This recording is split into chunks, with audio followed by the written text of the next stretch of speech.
السلام علیکم ورحمۃ اللہ وبرکاتہ۔ الحمد للہ رب العالمین والعاقبۃ للمتقین والصلاة والسلام علی اشرف الانبیاء والمرسلین نبینا محمد وعلی آلہ وصحبہ اجمعین ومن تبعهم بإحسان إلى يوم الدین اما بعد۔ فعن عائشة رضی اللہ تعالی عنہا قالت اعتم النبي صلى الله عليه وسلم ذات ليل بالعشاء حتى ذهبت عامة الليل ثم خرج فصلى وقال إنه لوقتها لولا أن أشق على أمتي، رواه مسلم۔ بلوغ المرام من أدلة الأحكام کی حدیث نمبر 132 ابھی آپ کے سامنے پڑھی گئی ہے۔ ام المؤمنین حضرت عائشہ صدیقہ رضی اللہ تعالی عنہا بیان فرماتی ہے، اعتم النبی صلی اللہ علیہ وسلم ذات لیلہ۔ اعتم تاخیر کرنا، اعتم تاخیر کرنا، دیر کرنا۔ عتمہ اس کا معنی ہوتا ہے اصل میں سورج ڈوبنے کے بعد جب شفق غائب ہو جائے جو آہستہ آہستہ اندھیرا چھاتا ہے، اور جب بالکل گاڑھا اندھیرا چھا جاتا ہے تو اسی وقت کو عتمہ کہتے ہیں۔ تاریکی غائب ہونے کے بعد رات کے تیسرے حصے کے گزر جانے کو کہتے ہیں، یہ بھی ایک قول ہے۔ تو بہرحال تو رات کا جو اندھیرا ہوتا ہے اسی کو عتمہ کہتے ہیں، اسی لیے عشاء کی نماز کو صلاۃ العتمہ بھی کہا گیا ہے۔ صلاۃ العتمہ، یہ بدو لوگ، دیہاتی لوگ اسی نام سے یاد رکھتے تھے۔ علی کل حال یہاں عتمہ کے معنی ہوگا تاخیر کرنا۔ اعتم النبی صلی اللہ علیہ وسلم، اللہ کے نبی صلی اللہ علیہ وسلم نے تاخیر کی۔ ذات لیلہ، ایک رات، بالعشاء، عشاء میں، یعنی عشاء کی نماز میں آپ نے تاخیر کی۔ حتی ذہبت عامۃ اللیل، یہاں تک کہ رات کا عام حصہ گزر چکا تھا، رات کا اول حصہ زیادہ تر گزر چکا تھا۔ حتی ذہبت، حتی مانے یہاں کی، جہاں تک کی، حتی یہاں تک کی، ذہبت مانے جانا، اس کا مفہوم ہوگا گزرنا، اس کا مفہوم کیا ہوگا؟ گزرنا، جانا یعنی گزرنا۔ عامۃ اللیل، رات کا اکثر حصہ۔ اس عام کا لفظ جو ہے اس کو محدثین نے یہ کہا ہے کہ یہ محفوظ نہیں ہے۔ جو محفوظ ہے وہ لفظ کیا ہے؟ نصف اللیل، آدھی رات۔ حتی ذہبت عامۃ اللیل اے نصف اللیل، یہاں تک کہ آدھی رات گزر چکی۔ عامۃ اللیل یعنی نصف اللیل، یعنی آدھی رات گزر چکی۔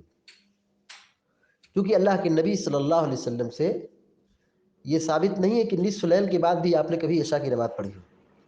آپ نے عشاء کی نماز پڑھی ہے، اول وقت بھی پڑھی ہے اور تاخیر سے بھی پڑھی ہے، لیکن تاخیر کی جو آخری حد ہے نصف لیل تک ہے۔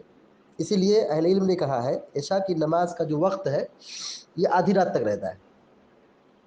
عشاء کی نماز کا وقت شروع کب سے ہوتا ہے؟ شفق ڈوب جائے، شفق غائب ہو جائے، اس کے بعد سے یہ عشاء کا وقت شروع ہو جاتا ہے، اور پھر یہ ختم کہاں پہ ہوتا ہے؟ آدھی رات پر، نصف لیل پر۔ تو عامۃ اللیل کا معنی کیا ہوگا؟ رات کے پہلے حصہ کا اکثر حصہ گزر چکا تھا، یہ مطلب ہوگا، یعنی آدھی رات گزر چکی تھی. یہ مطلب نہیں ہوگا کہ آدھی رات سے زیادہ گزر چکا تھا. حتی ذهبت عامۃ اللیل، آدھی رات سے زیادہ یہ مراد نہیں ہوگا. اسی لیے علماء نے یہ کہا ہے، محدثین نے، کہ عامۃ اللیل جو حدیث میں استعمال ہوا ہے، یہ لفظ کیا ہے، محفوظ نہیں ہے. یا تو اس کی تعویل کریں کہ یہاں عامۃ اللیل نصف اللیل کے معنی میں ہے، کہ رات کا پہلا حصہ جو تھا وہ گزر چکا تھا. ثم خرج فصلی، ثم مانے پھر، خرج مانے نکلا، خرج یخرج مانے نکلنا، ثم خرج پھر آپ نکلے، فصلی اور آپ نے نماز پڑھائی. صلی مانے نماز پڑھانا. وقال انه لوقتها، وقال اور قال یقول مانے کہنا، وقال اور آپ نے فرمایا، انه لوقتها، انه مانے بے شک وہ، وقت مانے وقت، ہا جو ضمیر ہے مؤنث کی، وہ نماز عشاء کی طرف جاری ہے، صلاۃ العشاء. لولا ان اشق علی امتی، لولا مانے، لو مانے اگر، لا مانے نہیں، لولا اگر نہیں، ان اشق کا کہ میں مشقت میں ڈال دوں،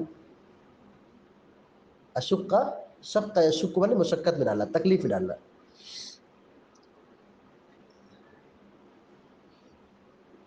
علی امتی اپنی امت پر.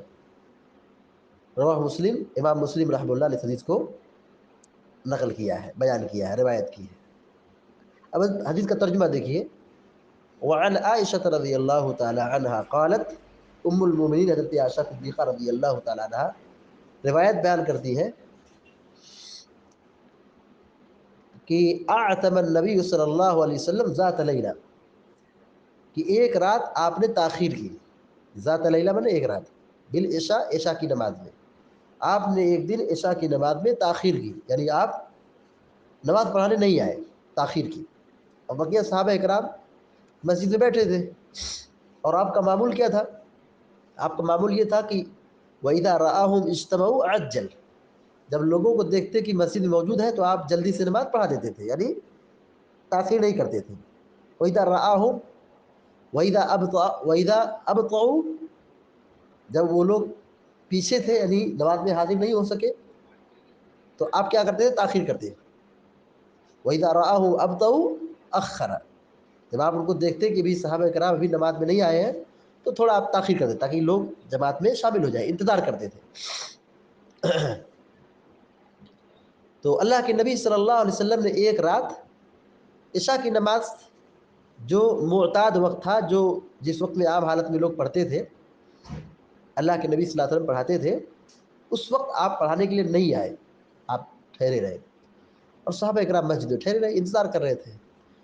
یہ انتظار دراز ہو گیا، حتی ذہبت عامۃ اللیل، یہاں تک کہ رات کا اکثر حصہ گزر گیا. رات کا اکثر حصہ گزر گیا مطلب نصف لیل، اتنا حصہ گزر چکا. ثم خرج فصلی، پھر آپ آئے، فصلی اور آپ نے نماز پڑھائی. اس سے کیا معلوم ہوتا ہے کہ عشاء کی نماز میں تاخیر مستحب ہے، عشاء کی نماز میں تاخیر مستحب ہے. اس لیے آپ نے تاخیر کی، یہ بتانے کے لیے کہ عشاء کی نماز یہ وہ نماز ہے جس میں تاخیر کی گنجائش ہے. رہا معاملہ فجر کا، ظہر کا، عصر کا، مغرب کا، اس میں گنجائش نہیں ہے، اس میں تاخیر نہیں کی جائے گی، بالکل اول وقت پہ نماز ادا کی جائے گی. البتہ ظہر کے معاملے ظہر کے وقت میں، گرمی کے موسم میں یہ حکم ہے کہ تھوڑا تاخیر سے پڑھی جائے، جس کو تبرید کہتے ہیں، کہ فَإِنَّ شِدَّةَ الْحَرِّ مِنْ فَيْحِ جَهَنَّمَ، کہ جب گرمی کا موسم ہو، اذا اشتد الحر فابردوا بالصلاۃ، حدیث میں ہے کہ جب شدید گرمی ہو تو ظہر کی نماز کو تھوڑا تاخیر کرو، ٹھنڈے وقت میں پڑھو، تھوڑی سی تاخیر کرو. تو میں یہ کہہ رہا تھا کہ فجر کی نماز میں تاخیر کی گنجائش نہیں ہے، ظہر میں گنجائش نہیں ہے، عصر میں گنجائش نہیں ہے، مغرب میں گنجائش نہیں ہے. لیکن عشاء کی نماز یہ واحد نماز ہے جس میں تاخیر سے پڑھنا مستحب ہے، تاخیر سے پڑھنا مستحب ہے. لیکن تاخیر کتنا؟ جتنا لوگوں کے لیے راحت ہو، آسانی ہو، باجماعت لوگ ادا کر سکیں. اللہ کے نبی صلی اللہ علیہ وسلم کا معمول قطعاً یہ نہیں تھا کہ آپ ہمیشہ تاخیر سے پڑھتے تھے. آپ معتدل راستہ اختیار کرتے تھے جس میں لوگوں کے لیے، سب کے لیے کیا ہو، عافیت ہو، سلامتی ہو، راحت ہو۔ بہرحال جب آپ آئے، نماز پڑھا لیے، وقال، اور آپ نے کہا، انہو لوقتھا، کہا یہی عشاء کی نماز کا وقت ہے، مطلب افضل وقت، کیونکہ عشاء کی نماز میں تاخیر کرنا یہ کیا ہے، مستحب ہے۔ لولا ان اشق علی امتی، اگر میری امت پر یہ شاق نہ گزرتا، مشکل نہ ہوتا، دشوار نہ ہوتا، مشقت نہ ہو جاتا، یہ معاملہ مشقت میں تبدیل نہ ہو جاتا، تو میں کیا کرتا، کہتا کہ اسی وقت میں نماز پڑھو۔ انہو لوقتھا، یہی عشاء کی نماز کا وقت ہے۔ کس صورت میں وقت ہے، بہتر، افضل، لولا ان اشق علی امتی، کہ میں امت پر مشقت، امت کو مشقت میں نہ ڈال دوں، اپنی امت کو تکلیف میں نہ ڈال دوں۔ لیکن یہ فی نفسی کیا ہے، تکلیف کی چیز ہے، یہ چیز کیا ہے، تکلیف کی چیز ہے، چونکہ یہ آدمی دن بھر کام کرتا ہے، تھکا رہتا ہے، پھر شام میں واپس آتا ہے، کھانا کھاتا ہے، آرام کی ضرورت ہوتی ہے۔ تو بہت سارے لوگ جلدی سوتے ہیں، بہت سارے لوگ کیا ہے عشاء بعد جاگتے بھی ہیں، پڑھتے لکھتے ہیں، ان کو کچھ کام رہتا ہے۔ تو سب کی رعایت کی جائے گی، سب کی رعایت کی جائے گی، جس میں سب کو وقت پر آنا کیا ہو، آسان ہو، اسی وقت میں عشاء کی نماز پڑھ لینا افضل ہے۔ بہت زیادہ تاخیر کرنا کہ کچھ لوگ بغیر جماعت سے ہی نماز پڑھ لیں، جماعت کے ثواب سے محروم ہو جائے، اور کچھ لوگ اول وقت کے چکر میں بڑی تاخیر سے پڑھیں، تو یہ مناسب نہیں ہے۔ جس میں لوگوں کے لیے راحت ہو، آسانی ہو، تکلیف نہ ہو، تو اس وقت میں نماز پڑھنا چاہیے۔ آپ صلی اللہ علیہ وسلم نے یہ کہا کہ اصل وقت دیکھیے، یعنی افضل وقت یہ کیا ہے، تاخیر سے پڑھنا ہے، لیکن کس شرط پر، لولا ان اشق علی امتی، اگر میں اپنی امت کو تکلیف میں نہ ڈال دوں۔ ظاہر سی بات ہے تکلیف کی بات ہے، اس لیے اللہ کے نبی صلی اللہ علیہ وسلم نے اس نصف لیل میں آپ نے عشاء کی نماز یکا دکا کبھی پڑھایا، لیکن ہمیشہ کا معمول کیا تھا کہ آپ رات کے ابتدائی حصے میں ہی شفق کے غائب ہو جانے کے بعد ثلث اللیل جو اول حصہ تھا رات کا، اسی میں آپ عشاء کی نماز پڑھ کر کے فارغ ہو جایا کرتے تھے۔ رواہ مسلم، اس حدیث کو امام مسلم رحمہ اللہ نے بیان کیا ہے۔ حدیث کا مطلب یہ ہوا کہ اللہ کے نبی صلی اللہ علیہ وسلم نے عشاء کی نماز تاخیر سے پڑھائی ہے۔ عشاء کی نماز تاخیر سے پڑھنا مسنون ہے، افضل ہے، لیکن بہت زیادہ تاخیر نہیں ہونا چاہیے۔ آخری حد کیا ہے، آدھی رات ہے، آدھی رات تک تاخیر کی گنجائش ہے، لیکن یہ بہتر نہیں ہے۔ کب بہتر ہے، جب لوگ ایک ساتھ جمع ہو جائے، جس میں لوگوں کے لیے راحت ہو، اس صورت میں یہ افضل ہے۔ حدیث سے جو باتیں معلوم ہوئی، نمبر 1، عشاء کی نماز میں تاخیر کرنا مستحب ہے۔ نمبر 2، عشاء کی نماز کا آخری وقت نصف لیل تک ہے، عشاء کی نماز کا وقت نصف لیل تک ہے، آدھی رات تک ہے۔ تیسری بات یہ معلوم ہوئی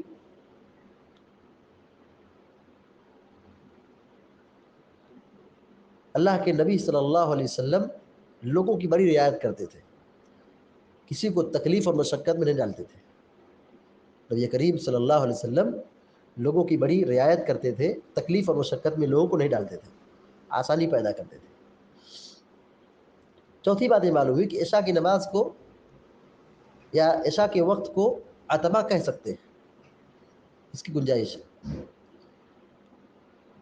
پانچویں بات یہ معلوم ہوئی کہ عشاء کی نماز باجماعت پڑھنا چاہیے، اور تمام نمازوں کو باجماعت پڑھنا چاہیے، لیکن نمازوں کو باجماعت پڑھنا چاہیے، نماز کی پابندی کرنا چاہیے، اور پابندی جماعت کے ساتھ ہونی چاہیے۔ چھٹی بات یہ معلوم ہوئی کہ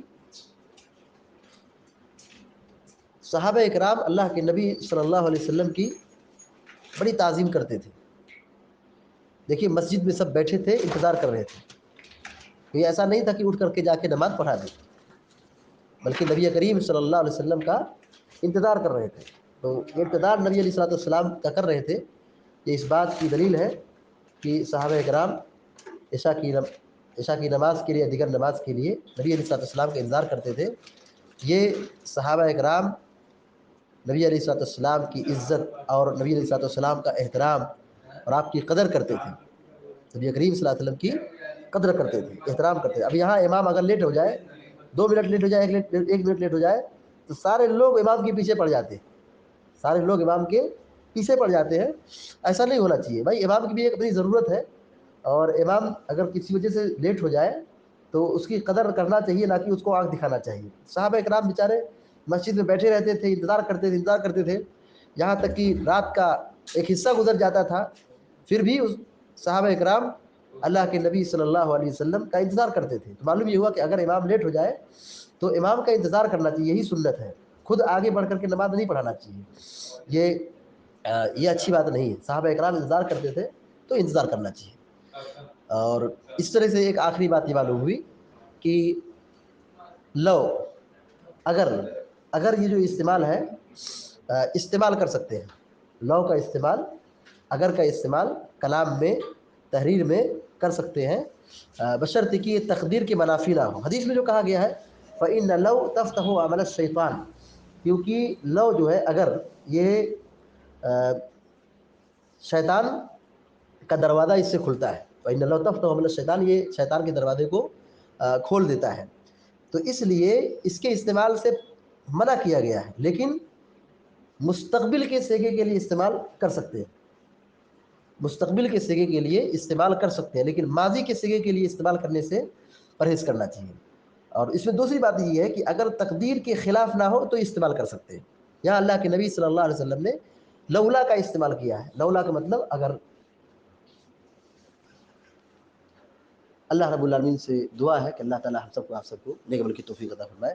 وصلی اللہ علیہ نبینا محمد وسلم تسلیما کثیرا. والسلام علیکم ورحمۃ اللہ وبرکاتہ.